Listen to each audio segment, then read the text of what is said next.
Assalamualaikum warahmatullahi wabarakatuh. Assalamualaikum warahmatullahi wabarakatuh. Alhamdulillah, selalu saja kita memuji dan memuja Allah Subhanahu wa taala. Sebagai seorang muslim, kita sangat yakin bahwasanya dua rangkaian kata ini alhamdulillah adalah kalimat penghubung atau kata-kata penghubung antara kita dengan Sang Pencipta Allah. Allah telah menjadikannya sebagai kalimat syukur atau berterima kasih yang dengannya Allah janjikan dalam surah Ibrahim, la in syakartum la azidannakum wa la in kafartum inna adzabi lasyadid. Kalau kalian bersyukur berterima kasih pasti aku akan tambah, dan kalau kalian kufur siksaku sangat pedih. Baik teman-teman sekalian, melanjutkan seperti biasa sebulan sekali bedah buku kita, buku yang berjudul Keajaiban Sedekah dan Istighfar. Lalu di bawah ada tulisan kanker ganas sembuh lewat sedekah sungguh ajaib, yang ditulis oleh Hasan bin Ahmad bin Hasan Hammam. Dan kita sudah membahas kurang lebih 5 poin yang bisa kita dapatkan dari manifestasi kita terhadap sedekah. Jadi coba perbaikin persepsi-persepsi negatif kita tentang bersedekah ini. Yang pertama misalnya, kalau mengeluarkan sedekah di jalan Allah berarti harta kita berkurang. Seperti pemikiran para kapitalis, kalau punya uang 1 juta dikeluarkan 100.000, disumbangkan berarti berkurang 100.000. Dan berarti harta kita tinggal 900.000 saja. Islam benar-benar menepis masalah ini. Karena yang 100.000 itu adalah investasi kepada Sang Pencipta Allah yang Maha Kaya. Makanya Nabi SAW bersabda kepada Asma binti Abi Bakar radhiyallahu anhuma, la tuqi fatukillahu alaiki. Jangan pernah kau perhitungan dan khawatir untuk bersedekah di jalan Allah, maka Allah pun akan perhitungan denganmu. Justru itu bentuk investasi kita. Dan kalau investasi kepada Allah dipastikan akan diberikan berlipat-lipat ganda. Karena Allah tidak pernah memberikan angka 1 dengan 1 juga balasannya. Minimal 10 kali lipat. Sebagaimana Allah kekalkan dalam Al-Quran, man ja'a bil hasanati falahu asyru amthaliha. Siapa yang datang mengerjakan 1 amal soleh saja, maka Allah akan lipat gandakan menjadi 10 kali lipat. Dalam sebuah riwayat Bukhari, amal-amal soleh itu bahkan bisa berlipat-lipat sampai 700 kali lipat, tergantung daripada keikhlasan kita. Oleh karena itu, yang kita keluarkan harusnya kita fahami investasi kepada Allah. Dan investasi kepada Allah tidak akan mendatangkan justru kecuali berlipat ganda, ya, dikembalikannya rezeki tersebut kepada kita. Ini persepsi penting sekali. Yang kedua, dalam bersedekah kita harus memberikan yang terbaik. Jangan justru hal-hal yang kurang baik atau sisa-sisa kemudian kita menganggap kita sudah bersedekah yang maksimal. Makanya kita pernah bacakan di sini teman-teman sekalian, dan saya mengajak selalu ulangi ya, surah Al-Baqarah surah nomor 2 ayat 261 sampai 274. Nah, di antara potongan-potongan ayat dari 261 sampai 274 itu Allah memerintahkan kita untuk bersedekah dari thayyibat, yang baik-baik, makanan baik, baju yang masih baru atau bagus, ya, kendaraan, apa saja. Dan tidak usah lihat siapa yang menerima, tapi kita melihat kepada siapa kita sedang bermuamalah, yaitu kepada Allah Subhanahu wa taala. Makanya Nabi SAW pernah berkata kepada Bilal radhiyallahu anhu pada saat Nabi sedang berkunjung ke rumah Bilal. Kemudian Bilal mengeluarkan kurma yang sangat ranum, bagus sekali. Kemudian Nabi SAW mengatakan, apa ini Bilal? Kata Bilal, saya simpan ya Rasulullah. Dalam 2 riwayat, riwayat pertama, saya kalau ingin saya makan, karena ini kualitasnya bagus. Kemudian riwayat yang lain, saya simpan buat Anda datang. Jadi kapan Anda datang, saya hidangkan makanan khusus ini. Maka kata Nabi SAW, hai Bilal, sedekahkan. Jangan pernah kamu tahan. Dan jangan pernah khawatir kemiskinan dari pemilik singgasana yang agung. Maksudnya Allah Subhanahu wa taala. Sedekahkan hari ini. Besok urusan besok. Yang penting kita ikuti dengan keyakinan kalau Allah Subhanahu wa taala akan memberikan kepada kita balasannya. Jadi berikan yang terbaik tanpa harus melihat siapa yang menerimanya, tapi bagaimana keikhlasan dan ketulusan kita dalam memberi. Yang ketiga, puncak daripada sedekah dan pintu kedermawanan justru kalau Bapak Ibu tidak menolak siapapun yang minta bantuan ataupun sedekah dari kita. Ingat, surga itu tempatnya orang-orang dermawan. Saya ingin mengingatkan kembali teman-teman sekalian di buku kita ini, karena kita sudah masuk di pahala sedekah dan buahnya dari halaman 9 sampai di halaman 18. Itu 5 poin sudah kita bahas ya. Namun sebelumnya ada di halaman 6 sampai halaman 7, saya ingin mengingatkan kembali, bisa dilihat di halaman 7-nya, Al-Fudail bin Iyad di paragraf yang kedua ya. Tentu saya tidak baca semua karena ini sudah pernah kita baca, tapi saya ingatkan kembali. Al-Fudail bin Iyad rahimahullah pernah berkata kepada orang-orang yang menerima sedekahnya, mereka membawa perbekalan kita menuju akhirat tanpa upah sedikit pun, hingga mereka meletakkannya di atas timbangan di hadapan Allah Azza wa Jalla. Jadi kalau di kacamata seorang muslim, kalau ada orang yang kita kasih makanan, pakaian, uang, apa saja, sebenarnya secara kasat mata mereka sedang menerima. Misalnya kita kasih 1 juta rupiah, dia terima uang 1 juta, tapi uang itu akan dipakai sama dia habis. Tetapi dalam teori agama kita tidak kehabisan uang yang 1 juta itu. Justru itu dengan dia terima sedekah kita, maka dia akan membawa ketimbangan amal kita tanpa diupah. Kenapa dikatakan tanpa diupah? Karena uang yang diambil dipakai untuk kebutuhan dia dan habis. Tetapi nilai 1 juta itu akan dibawa ketimbangan amal pada hari kiamat nanti, dan tidak akan dicatat 1 juta saja, tapi bisa 10 kali lipat, bahkan 700 kali lipat, dan kelipatan-kelipatan yang banyak. Kemudian ada statement Ali bin Abi Thalib radhiyallahu anhu yang mengingatkan kepada kita. Ini masih di halaman 7, saya reviewkan aja. Beliau mengatakan ini tentang orang yang Allah bukakan. Misalnya Bapak Ibu sudah punya pekerjaan, sudah punya pendapatan, maka harus tahu di pendapatan kita itu bukan hanya untuk kita sendiri, tapi juga kita berbagi kepada orang-orang. Ada yang Allah wajibkan, ada yang Allah sunnahkan. Kata beliau, barang siapa yang telah diberikan satu harta oleh Allah, maka hendaklah ia menyambung kekerabatan dengannya. Cek mana kerabat-kerabat kita yang butuh bantuan, kasih, berbagi walaupun sedikit. Kemudian memperindah jamuan untuk tamunya. Kalau dulu kita cuma hidangkan segelas teh sama 1 potong kue, sekarang mungkin kita bisa berikan makanan lengkap karena memang uang kita sudah bertambah. Kemudian menolong seseorang yang membutuhkan, membebaskan tawanan. Ibnu Sabil maksudnya orang terputus jalan, Bapak Ibu sekalian. Jadi kayak ada orang datang dari Surabaya ke Jakarta, dirampok di terminal atau di stasiun, lalu dia butuh uang untuk kembali ke kotanya misalnya. Ini contoh. Kemudian orang-orang fakir miskin, para mujahidin. Jadi ini semua yang harusnya dia tahu, ada hak-hak mereka yang kita berbagi dari harta atau income kita. Kemudian beliau mengatakan, dan di poin lain, di sisi lain, dia harusnya sabar atas musibah yang menimpa hartanya. Ada orang utang tidak bayar, kita investasi ditipu, itu bisa terjadi. Itu ujian terhadap harta tersebut. Karena dengan perkara-perkara itulah dia akan memperoleh kemuliaan dunia dan akhirat. Yang terakhir saya reviewkan lagi, yaitu dari perkataan-perkataan salaf, perkataan Abu Hatim rahimahullah.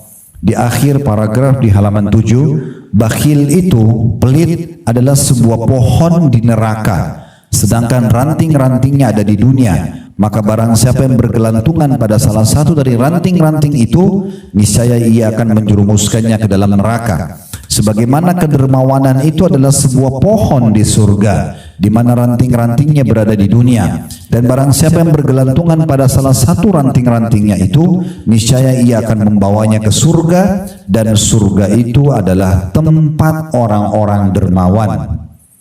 Ya, di situ ada tambahan di bawahnya. Apabila salah seorang dari orang-orang soleh didatangi oleh seorang fakir seraya meminta sedekah kepadanya, saya ulangi, apabila orang-orang soleh sebelum kita dulu, kalau kedatangan seorang fakir dan minta sedekah kepadanya, maka dia berkata, selamat datang wahai orang yang hadir untuk membawakan perbekalan kami kepada Rabb kami.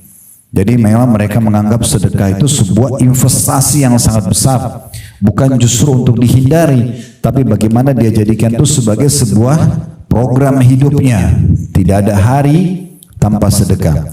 Kita sudah jelaskan 5 poin teman-teman, manifestasi atau apa yang Bapak Ibu dapatkan kalau sedekah. Di halaman 9, sedekah adalah pensucian dan pembersihan, maksudnya dari dosa-dosa dan juga penyakit-penyakit hati.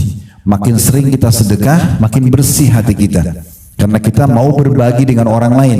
Berarti sifat pelit sudah tidak ada, ya. Kemudian juga kita orang yang rutin bersedekah itu dipastikan sangat jauh dengan bab pencurian, manipulasi data, karena dia dasarnya suka memberi. Untuk apa dia ambil yang bukan haknya? Maka itu akan ada lahir dari manifestasi sedekah itu. Yang kedua, sedekah itu sendiri bentuk ketundukan kepada perintah Allah dan Rasulnya, maksudnya ibadah. Jadi akan dicatat pahala di sisi Allah Subhanahu wa taala, selain memang apa yang Bapak Ibu sedekahkan akan digantikan oleh Allah Subhanahu wa taala. Saya tidak ulangi lagi ini, saya cuma bacakan poin-poin dasarnya karena sudah kita bahas. Poin ketiga yang didapatkan manifestasi dari sedekah, seorang mukmin berada dalam naungan sedekahnya pada hari kiamat nanti. Nanti di mahsyar pada saat kita dibangkitkan Bapak Ibu sekalian, dan itu pasti terjadi. Karena rukun iman kita yang kelima itu adalah iman kepada hari kiamat. Satu paket di dalam itu, prosesi kematian, ruh kita dicabut, masuknya di alam barzah di kuburan, menjadi taman dari taman surga kalau dia orang beriman, atau lubang dari lubang neraka kalau dia orang kafir, munafik, musyrik. Kemudian akan ada kebangkitan di mahsyar, ditimbangan amal, ditimbang amal baik, amal buruk. Faman ya'mal mithqala dzarratin khairan yara. Siapa yang berbuat seperti biji sawi dari kebaikan akan diperlihatkan dan diberikan balasannya. Wa may ya'mal mithqala dzarratin syarran yara. Dan siapa yang berbuat seperti biji sawi dari keburukan pasti akan diperlihatkan dan diberikan hukumannya. Lalu kemudian surga bagi orang yang patuh dan neraka bagi orang yang membangkang. Nah, di sini kita perlu tahu di hari kiamat nanti di mahsyar itu akan ada orang-orang yang pada saat nunggu antrian di timbangan amal, mereka akan tenggelam dengan keringat mereka sendiri karena banyaknya dosa. Nah, salah satu pelindung yang bisa melindungi kita di akhirat nanti di mahsyar adalah sedekah. Ini sudah kita jelaskan dalilnya, bisa dibaca di halaman 12 sampai halaman 14. Kemudian yang keempat, kita juga sudah bahas pada pertemuan yang lalu, saya cuma ingatkan poinnya, sedekah itu dapat menghindarkan kita dari musibah dan menjauhkan kita dari kematian yang buruk. Itu bisa dilihat dalam riwayat Ibnu Abi Ja'ad di paragraf yang kedua di halaman 15 ya. Beliau mengatakan sesungguhnya sedekah itu menghindarkan diri dari 70 pintu keburukan. Lalu kemudian penulis mengangkat dalil tentang orang akan jauh dari keburukan, diantaranya musibah-musibah yang datang bisa menyusahkan dia atau kematian yang buruk. Diangkatlah hadis Nabi SAW, Inna sadaqata la tudfi'u ghadab ar-rabb wa tadfa'u an mitati su'. Sesungguhnya sedekah itu dapat memadamkan amarah Rabb, karena kita buat dosa Tuhan marah. Ya, tapi bisa diredam dengan bersedekah dan menghindarkan dari kematian yang buruk. Ini sudah kita jelaskan. Kemudian yang terakhir kita jelaskan poin kelima pada pertemuan yang lalu, sedekah adalah tanda dan bukti dari iman yang benar. Maksudnya orang kalau mau bersedekah, mau berbagi pada orang lain, berarti itu bisa dinilai orang ini sudah beriman atau belum beriman. Karena Nabi SAW mengatakan as-sadaqatu burhan. Bisa dilihat di halaman 17 di paragraf terakhir, sedekah itu bukti nyata, maksudnya tentang keimanan seseorang. Baik, kita akan lanjutkan teman-teman sekalian pada kesempatan siang ini. Semoga Allah berkahi dan Allah ikhlaskan niat. Poin ke-6 dan beberapa poin yang Allah mudahkan ke depan. Yang ke-6 yang Bapak Ibu bisa dapatkan sebagai manifestasi atau yang kita dapatkan dari sedekah yang kita keluarkan adalah sedekah itu sebagai tebusan bagi seseorang dari belenggunya. Ini disebutkan di halaman 18. Nanti akan kita jelaskan ya. Saya bacakan dulu. Belenggu seorang muslim adalah semua dosa dan kemaksiatan dirinya. Jadi maksudnya kalau dia bersedekah justru itu sangat cepat untuk membersihkan dosa-dosanya yang bisa mendatangkan konsekuensi hukuman. Dan betapa banyak kita dibelenggu oleh dosa dan maksiat kita. Maksudnya rezeki tertahan, penyakit belum sembuh, permasalahan belum terpecahkan karena dosanya tidak berhenti dikerjakan. Dan seorang muslim sangat membutuhkan seseorang yang melepaskannya dari belenggu tersebut. Selain tobat, selain istighfar, ada cara yang efektif sekali, yaitu rutin bersedekah. Dan di antara sebab-sebab yang membantu hal tersebut adalah sedekah. Nah, hadis ini Nabi Yahya pernah mengingatkan kaumnya tentang pentingnya sedekah, dan Nabi Muhammad SAW menukil kepada kita supaya kita ambil sebagai pelajaran. Kata Nabi Yahya alaihissalam, wa amurukum bis sadaqah fa inna mathala dhalika kamathali rajulin asarahu al-adu aw thaqu yadahu ila unuqihi wa qaddamu liyadribu unuqah faqala ana afdihi minkum bil qalili wal kathir fafadha nafsahu minhum. Saya meminta kepada kalian untuk bersedekah, atau saya perintahkan kalian untuk rutin bersedekah. Karena yang orang rutin bersedekah itu adalah seperti orang yang ditawan oleh musuh, dan mereka mengikat erat tangannya pada lehernya, lalu mereka menghadapkannya untuk memenggal lehernya. Kemudian dia berkata, saya tebus perkara ini dari kalian dengan hartaku yang sedikit dan banyak, hingga akhirnya ia menebus dirinya dari mereka. Jadi maksudnya dosa apapun Bapak Ibu sekalian yang kita lakukan, kecil ataupun besar, berarti sama kalau di alam manusia pelanggaran. Anda yang kerja misalnya di rumah sakit ini, apapun pelanggaran Anda lakukan berarti Anda tahu dan harus menyadari ada konsekuensi hukuman dari pelanggaran tersebut. Ya. Cuma bedanya alam manusia sama Allah Subhanahu wa taala. Allah Subhanahu wa taala punya sifat Ghafur, Maha Pengampun, Ghaffar, yang suka sekali memaafkan hambanya yang memohon maaf walaupun berulang-ulang. Maka Allah Subhanahu wa taala memudahkan kita untuk terlepas dari dosa-dosa itu selain taubat dan istighfar dengan bersedekah. Rutinnya kita bersedekah menyelamatkan kita dari siksa Allah, ibaratnya seperti orang yang ditangkap oleh musuh, dibelenggu tangannya ke lehernya, diikat dan akan dipenggal. Tapi dia berhasil lolos dari orang-orang yang akan memenggal dia karena dia bersedekah. Dia menebus dirinya dengan harta-harta tersebut. Nah, sedekah yang kita keluarkan ibaratnya kita punya cadangan seperti ini, yang kalau ada dosa yang kita lakukan kemudian itu akan mendatangkan hukuman, sedekah itu bisa menepis hukuman tersebut. Jadi tolong teman-teman sekalian, kalau kami sampaikan seperti ini jangan difahami timbal baliknya ya.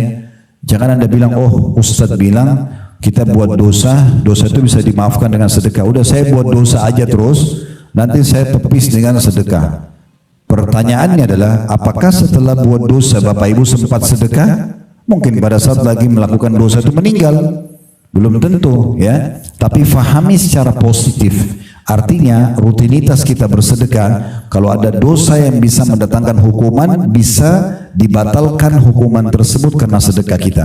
Kalau kita nggak ada dosa, maka dicatat sebagai tambahan pahala buat kita. Di sini kata penulis, sesungguhnya Nabi SAW telah menyerupakan seorang pemberi sedekah seperti tawanan, lalu sedekah hadir untuk membebaskannya dari tawanan. Ibnu Qayyim rahimahullah, seorang ulama, berkata, menjelaskan tentang hadis tersebut, hal ini juga merupakan perkataan yang mana burhannya, bukti keimanan adalah keberadaannya, dan dalilnya adalah kejadiannya. Karena sedekah itu memiliki pengaruh yang menakjubkan dalam hal menolak berbagai macam bencana, walaupun dari seorang yang jahat atau dari seorang yang berlaku zalim, bahkan dari seorang kafir. Karena Allah Ta'ala akan menolak darinya berbagai macam bencana dengan sedekah. Hal ini adalah suatu perkara yang telah dimaklumi di antara manusia, baik yang terpelajar maupun tidak.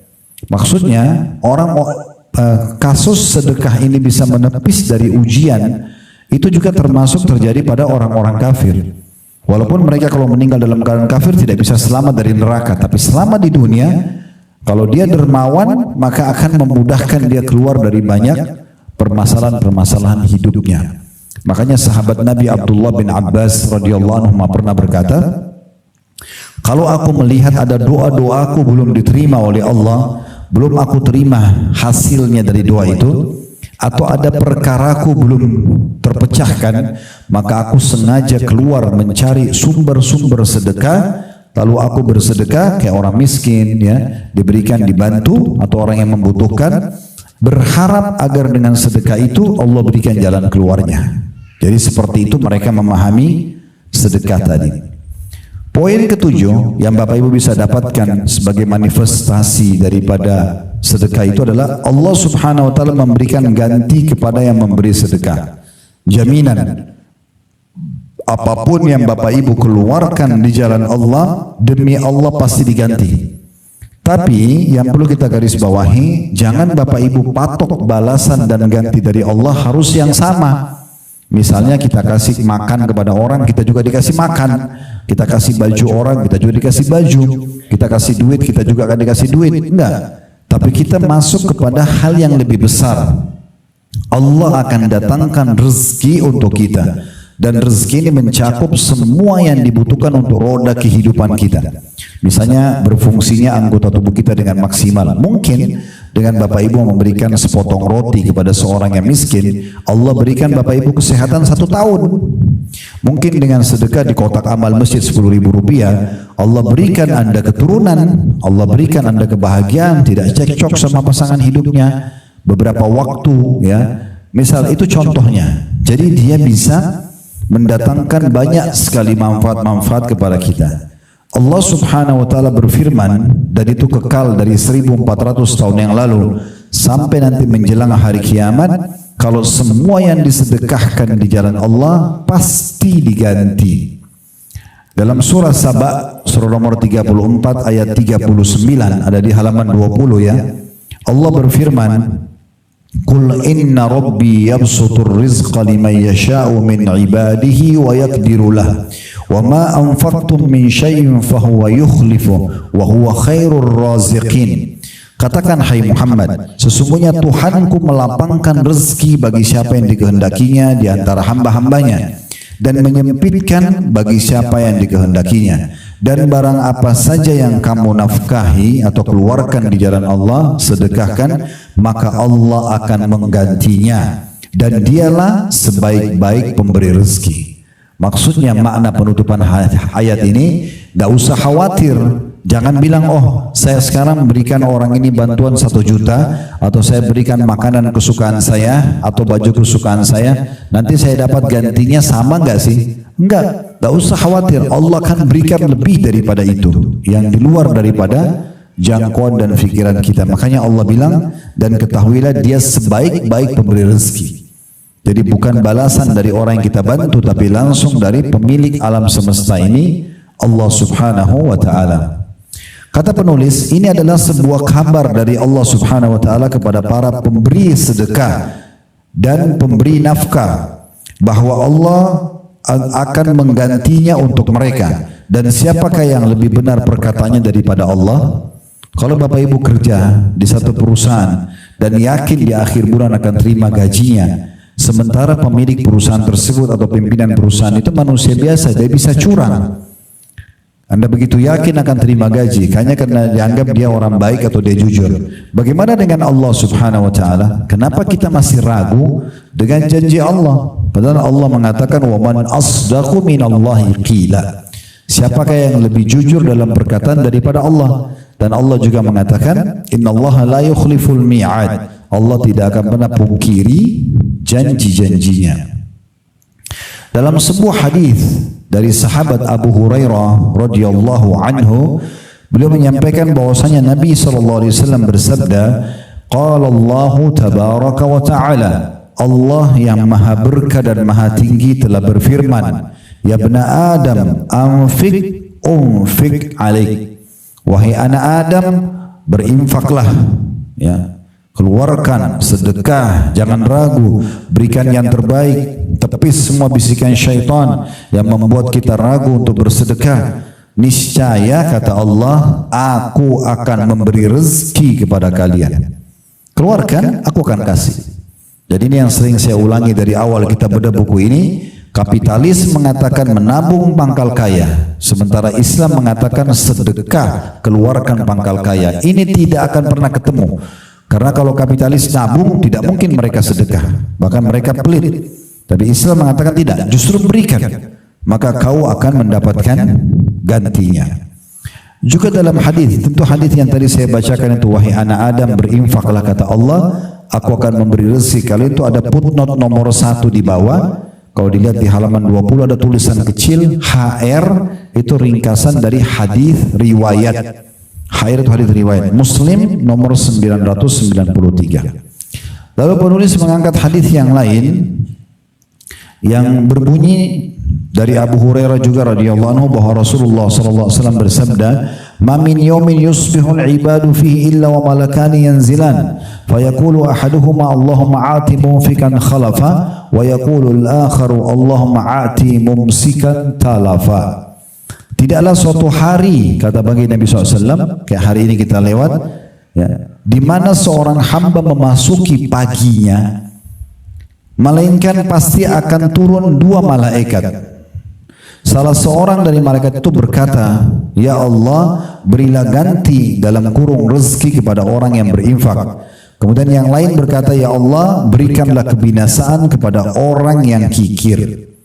Ada footnote nomor 1 juga di situ, di bawah kecil tulisannya HR, hadis riwayat Al-Bukhari nomor 1442 dan riwayat Muslim nomor 1010. Riwayat ini memberikan gambaran kepada kita, bukan hanya Allah janjikan kalau Allah akan ganti seperti dalam surah Saba tadi, surah nomor 34 ayat 39, tetapi juga Allah pastikan ditambah dan menguatkan dengan Allah turunkan khusus malaikat dua orang, yang satu setiap hari mendoakan siapapun yang berinfak agar diganti rezeki yang melimpah, yang satu mengatakan atau mendoakan kebinasaan bagi orang yang pelit, tidak mau berbagi kepada orang yang membutuhkan, ya. Dan ini berlaku sepanjang hari, ya. Berlaku Anda berinfak di pagi hari kah, di siang hari kah, di sore hari kah, doa malaikat ini berlaku pada orang yang berinfak seharian penuh. Besok Allah turunkan malaikat berdoa lagi. Siapa yang berinfak besok seharian penuh, juga malaikat mendoakan kelapangan rezeki bagi yang sedekah dan kebinasaan bagi orang yang pelit.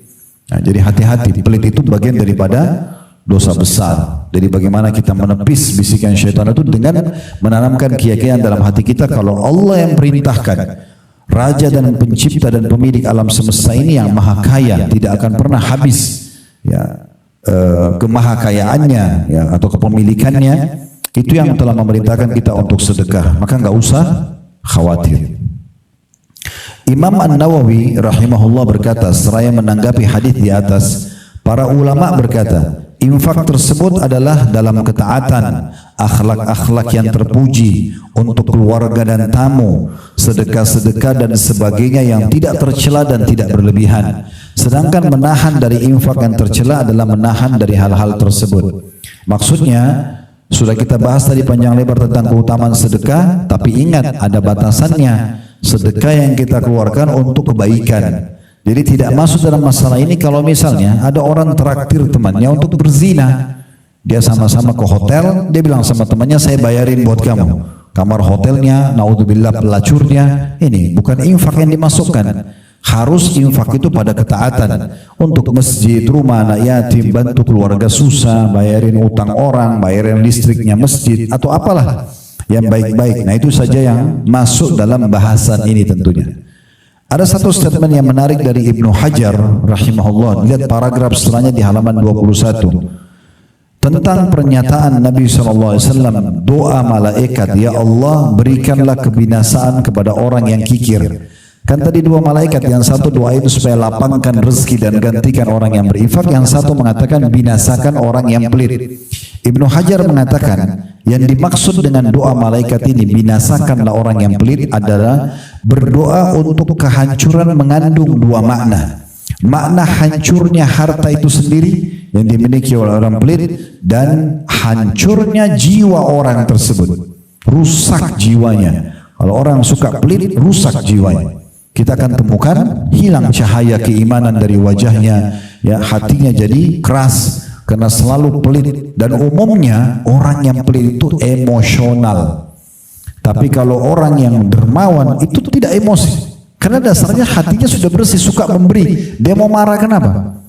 Orang marah itu biasanya justru orang karena terbiasa dengan pelit, maka dia selalu merasa harus saya yang mendapatkan, orang lain tidak. Harus orang lain minta maaf, saya nggak perlu minta maaf. Itu semua dimulai dari sifat pelit, maka menyebar kemana-mana. Ingat, perbuatan baik Bapak Ibu sekalian punya saudara-saudara dari kebaikan.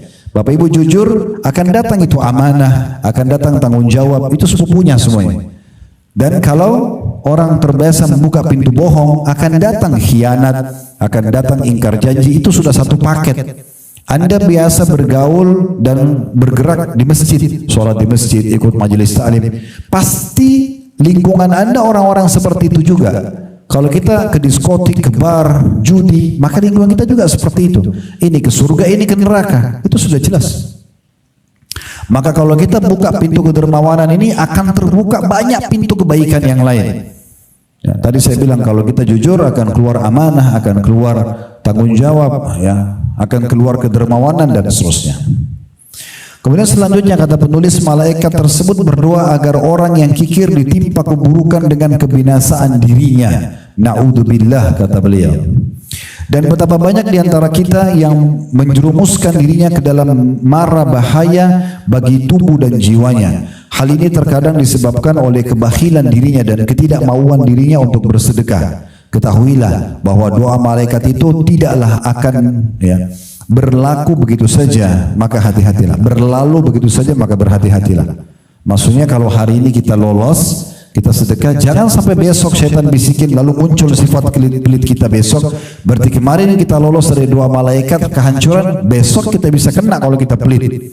Maka kedermawanan itu harus dipupuk seterusnya sampai kita meninggal. Jadikan itu sebagai kecintaan. Subhanallah, orang yang dermawan itu suka memberi, pasti mukanya suka senyum, pasti juga dia tidak mudah emosional. Tadi saya bilang banyak sekali kelebihan-kelebihan yang lain dan akan mendatangkan sifat-sifat lain, jujur, tanggung jawab, amanah dan seterusnya. Ya, orang yang pelit itu pasti akan berpengaruh pada lisannya yang kasar, memarah-marahin orang. Ya, kemudian lahir sifat-sifat yang lain, mulai bohong. Saya nggak punya uang kok, padahal dia punya uang. Ya, dia bohong hanya karena pelitnya. Kalau dia dermawan, tidak mungkin dia bohong, dia akan kasih. Bahkan kaum salafus saleh sangat gembira dengan orang yang datang kalau minta bantuan. Tadi sudah saya sebutkan.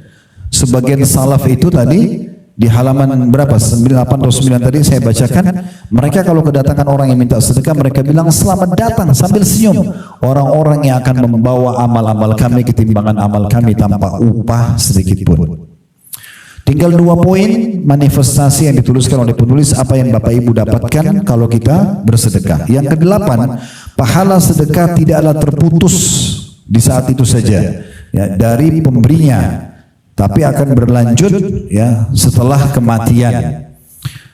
Kata penulis, ketika kehidupan seorang manusia telah habis di dunia ini dan ajal menghampirinya, batas waktu umurnya sudah ditentukan, sudah sampai, lalu dia pergi menghadap Tuhannya sebagai seorang mayit dikubur di kuburan untuk diperhitungkan segala perbuatan yang telah dia lakukan. Di saat itulah seseorang manusia sangat membutuhkan amalan-amalan soleh yang menyelamatkannya dari siksaan Allah Azza wa Jalla. Dan di antara amal-amal soleh tersebut yang tidak terputus pahalanya dari seseorang mayit setelah kematiannya adalah sedekah. Kan kita misal contoh Bapak Ibu sekalian, kalau solat itu hanya kita yang boleh kerjakan. Tidak ada solat bisa diwakilkan, ya enggak? Sekarang kita selama hidup kita solat, ya kita beruntung. Tahu kita meninggal, nggak ada ceritanya anak kita solat buat kita. Misalnya dia sholat duhur, lalu dia tambah lagi duhur 1 buat orang tua sudah meninggal. Gak ada dalam syariat Allah itu. Ya, begitu juga dengan puasanya. Kecuali mayit itu punya utang puasa Ramadan, dia harusnya membayar tapi meninggal sebelum dia membayar, itu walinya membayar. Tapi utang yang seperti itu, selebihnya tahun-tahun ke depan sudah tidak punya utang, gak ada lagi ahli warisnya bisa puasakan buat dia. Misal contoh. Tapi ada beberapa jenis ibadah yang bisa tetap berjalan bagi si mayit. Ya. Seperti misalnya sedekah. Ada yang di sini kita bagi 2 ya. Ada yang bisa dia dapat pahala dari perbuatan orang lain, seperti haji dan umroh. Kalau kita sudah meninggal, lalu ada ahli waris kita membadalkan haji dan umroh. Mereka kerjakan haji umroh buat kita sampai. Tapi ini paling sekali 2 kali ahli waris kita kerjakan ya, dan harus dia yang mengerjakannya. Maksudnya dia yang bersedekah dengan uang atau dia yang langsung mengeksekusinya. Tapi ada yang tidak butuh orang lain, itulah sedekah. Kalau sedekah yang Bapak Ibu keluarkan, apalagi sedekahnya jariah, maksudnya selalu berfungsi, kayak wakaf tanah, pembangunan masjid, rumah anak yatim, jalanan, sumur yang terus berfungsi, maka ini Tidak ada pun orang yang membantu kita setelah kita meninggal, pahalanya tetap berjalan. Ini dalam bab sedekah, ya. Oleh karena itu teman-teman, kalau ada kotak amal di pinggir jalan, ada renovasi masjid, jangan lewat begitu saja. Segera berikan, karena itu sedekah jariah. Uang itu digabungin sama uang-uang lain, walaupun Bapak Ibu cuma nyumbang 1.000, 2.000 rupiah saja, diberikan, digabungkan, diberikan semen, direnovasi dalam masjid tersebut atau dibangun, Anda akan dapat pahalanya. Sampai kata Nabi SAW, siapapun yang membangun rumah Allah di muka bumi sebesar sarang burung untuk bertelur kecil, ya, maka Allah akan bangunkan baginya istana di surga. Nah, sedekah ini salah satu pintu yang luar biasa. Setelah kita meninggal, walaupun ahli waris kita tidak bersedekah buat kita atau tidak mengerjakan amal lagi buat kita, sedekah yang sudah kita lakukan semasa hidup, terutama di wakaf-wakaf, ya, atau suatu fasilitas dipakai terus-menerus, maka itu akan menjadi sedekah jariah yang berjalan terus. Tidak asing lagi hadis Nabi SAW diriwayatkan oleh Imam Muslim, di mana beliau bersabda, "Idza mata ibnu Adam inqata 'amalu illa min thalath, shadaqatin jariyah aw ilmin yuntafa'u bihi aw waladin salihin yad'u lah." Apabila anak cucu Adam meninggal dunia, maka terputuslah segala pahala amal perbuatannya. Maksudnya yang bisa dia kerjakan. Dan dia sudah mati, dia nggak bisa lagi sholat, nggak bisa lagi puasa, nggak bisa lagi baca Quran. Kata Nabi SAW, kecuali 3 sumber. Sudah sumber ini pasti mengalir terus. Yang pertama adalah sedekah jariah. Jariah artinya yang berjalan terus, dipakai terus. Ya, tadi saya bilang pembangunan masjid, rumah anak yatim, jalanan, sumur yang digali dipakai, dan seterusnya. Percetakan buku yang dibagi, ya, atau Anda menulis karya ilmiah yang terus dibaca setelah Anda meninggal. Kemudian yang kedua, ilmun yuntafa'u bihi, ilmu yang bermanfaat. Puncaknya ilmu agama. Itulah manfaatnya Bapak Ibu belajar ilmu agama. Setelah faham, praktekkan dalam hidup kita, kemudian tulis, tuangkan dalam bentuk tulisan biar disebarluaskan. Itu ilmu bermanfaat. Orang akan pelajari dan orang amalkan, maka selama itu diamalkan akan menjadi pahala buat kita. Kemudian yang terakhir yang kita bahas di poin ke-9, ya, maaf ada paragraf yang belum saya baca di situ. Di poin 8 kata beliau di terakhirnya setelah menyebutkan hadis, maka perhatikanlah wahai saudaraku yang budiman tentang besarnya pahala sedekah dan keutamaannya serta keabadian manfaatnya hingga setelah kematian Anda. Nah, terus juga saya titik beratkan, ya, kalau Bapak Ibu lewatin satu masjid, sudah nyumbang nih, kita sudah nyumbang tadi, udah taruh uang 10.000 pagi, kita pulang sore masih ada kota amal, sedekah aja lagi, tidak masalah. Jangan dibisikin syaitan, tadi pagi kan kamu sudah bantu. Itu tadi pagi, malaikat sudah catat. Yang sore ini ada kesempatan kasih. Ingat teman-teman, kalau kita punya uang miliaran pun di rekening, kalau pas kita melihat malaikat maut nanti, harapan kita bagaimana Allah memberikan waktu berapa menit saja supaya kita bisa bersedekah seluruh harta kita itu. Itu disebutkan dalam akhir surah Al-Munafiqun. Ya, wa anfiqu mimma razaqnakum min qabli an ya'ti ahadakumul maut fa yaqulu rabbi laula akhartani ila ajrin fa asaddaqa wa aqum minas salihin. Ya, kalau janganlah bersedekahlah kalian, ya. Dan jangan sampai datang ajal kepada seseorang terkadang lalu dia berkata pada saat lihat malaikat maut, ya Allah terlambatkanlah umurku, beri aku jenjang jedah waktu beberapa menit saja ke depan agar aku bisa bersedekah seluruh hartaku itu dan aku termasuk orang-orang saleh. Tapi apa yang Allah bilang? Walan yuakhirallahu nafsan idza jaa ajaluha. Allah tidak akan mungkin melambatkan kalau ajal seseorang sudah datang. Sudah telat. Mumpung masih hidup, sedekahkan, ya, dan Anda yang bisa mengeluarkan itu. Jangan pernah menghayal teman-teman, walaupun bisa terjadi. Kalau kita meninggal nanti ahli waris saya akan sedekah buat saya kok. Belum tentu. Bisa saja mereka lupa, bisa saja mereka lalai, ataupun kalau mereka sedekah mungkin mereka tidak rutinkan. Kita jujur aja.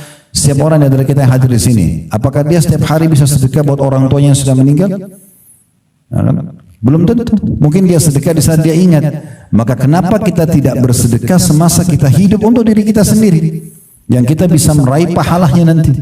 Terlebih lagi sudah kita sebutkan tadi, di antara manifestasinya adalah Allah akan ganti kok. Makin besar kita keluarkan, makin besar gantinya. Lalu apa yang membuat kita ragu? Ingat perkataan Nabi SAW kepada Bilal tadi, saya ulangi lagi. Hai Bilal, sedekahkan dan jangan pernah kau takut kemiskinan dari Allah pemilik arsy yang agung. Allah akan gantikan, tidak usah khawatir. Baik, kita akan tutup teman-teman sekalian dengan bab setelahnya. Baru setelah ini kita buka pertanyaan insyaAllah tentang petunjuk Nabi SAW berhubungan dengan sedekah di halaman 24 sampai halaman 26. Nanti ke depannya insya Allah kita akan lanjutkan dengan beberapa contoh riwayat tentang para pemberi sedekah dan infak ya. Jadi artinya ke depannya itu cuma kisah-kisah tentang bagaimana para salafus saleh dalam bersedekah. Tapi kisah-kisahnya sangat unik. Sekarang kita baca tentang petunjuk Nabi SAW berhubungan dengan sedekah. Di halaman 24 kata penulis, adapun petunjuk Nabi SAW tentang sedekah, maka apa yang diungkapkan oleh Ibnu Qayyim, ini nama seorang ulama rahimahullah, tentang hal tersebut sangat indah sekali. Di mana beliau berkata, Rasulullah SAW adalah orang yang paling banyak bersedekah dengan apapun yang dimilikinya. Makanan, pakaian, apa saja, semua disedekahkan. Tidaklah beliau meminta banyak apa yang diberikan Allah untuknya dan tidak juga memandang sedikit pemberiannya itu, dan tidaklah seseorang meminta kepadanya sesuatu yang ada padanya baik sedikit maupun banyak kecuali beliau memberikannya. Jadi yang kita harus tangkap di poin ini, seringkali syaitan teman-teman kalau kita lagi ada kesempatan untuk bersedekah menakut-nakuti kita. Seakan-akan kalau kita kasih, saya mau makan apa? Nanti uang saya habis dong, dan seterusnya. Ini syaitan. Baca a'udzubillahi minasyaitonirrajim. Segera lawan itu dan bersedekah. Yakinlah kepada Allah yang Maha Kaya, karena Dia memerintahkan kita akan menggantikan. Ngiang-ngiangkan selalu tadi yang sudah kita bacakan surah Saba, surah nomor 34 ayat 39 potongan ayatnya, wa ma anfaqtum min syai'in fahuwa yukhlifu. Apapun yang kalian infakkan di jalan Allah pasti Dia akan ganti. Tidak usah khawatir, keluarkan lalu tinggalkan sudah. Ya. Berharap balasan dari Allah Subhanahu wa taala. Dan itu yang dilakukan oleh Nabi sallallahu alaihi wasallam. Beliau selalu bersedekah dan tidak mau menolak orang yang meminta bantuan. Karena tidak penting teman-teman melihat siapa yang minta bantuan. Yang penting adalah sedekahnya, ibadah yang sedang kita lakukan. Kalau kita selalu mau menilai, oh orang ini sudah pernah minta, untuk apa saya kasih lagi? Maka berarti kita akan memilih-milih orang. Kalau kebetulan di sekitar rumah kita sudah pernah kita bantu semuanya, lalu Anda berhenti bersedekah, kan tidak mungkin. Tidak usah lihat orang yang terulang atau tidak terulang. Yang penting saya bisa bersedekah selama saya hidup. Ini kesempatan ibadah. Dan siapa tahu memang sedekah yang kita keluarkan adalah amal terakhir kita. Mungkin setelah itu kita meninggal dunia. Maka ditutuplah dengan amal yang baik. Saya kembali melanjutkan perkataan Ibnu Qayyim. Beliau mengatakan, ya, Nabi SAW tidaklah menolak siapapun yang minta kepada beliau. Ya. Pemberian beliau itu adalah pemberian seseorang yang tidak takut akan kemiskinan. Jadi beliau kalau beliau ikutin dengan tidak ada kekhawatiran akan susah hidup karena bersedekah. Bersedekah dan memberi adalah perkara yang paling disukai oleh beliau. Kebahagiaan dan kesenangan beliau dengan memberikan sesuatu adalah lebih besar daripada kebahagiaan seorang penerima yang menerimanya. Jadi ini poin penting ya. Ibnu Qayyim menggambarkan bagaimana ketentraman jiwa Nabi Muhammad SAW. Beliau lebih senang memberi dan mengalahkan senangnya orang yang menerima. Kita bisa bayangkan kalau kita sedang menerima pemberian, bagaimana senangnya kita. Nah, Nabi SAW menanamkan dalam diri beliau kebalikannya. Beliau tanamkan lebih senang dirinya karena bisa membantu dan memberi daripada orang yang menerimanya. Ini sebuah poin yang luar biasa, mengajarkan kepada kita bagaimana puncak kedermawanan yang sebenarnya. Justru kita senang kepada orang yang bisa kita beri, bahkan kita lebih senang dalam memberi sedekah daripada orang yang menerima sedekah. Ada ungkapan di antara jemaah-jemaah kami, subhanallah, yang Allah bukain rezeki mungkin sudah tidak ada batas uang mereka. Sampai mengatakan, Ustaz, setelah saya amalkan bab sedekah ini, saya seperti orang yang ketagihan dengan sedekah. Karena betul-betul depan mata saya keluarkan sekian, datang berlipat-lipat gantinya. Dan saya pernah tes, saya berikan lebih besar lagi datang. Dan begitu seterusnya. Tinggal bagaimana diikuti dengan keyakinan dalam hati dan tidak boleh sama sekali ada keraguan.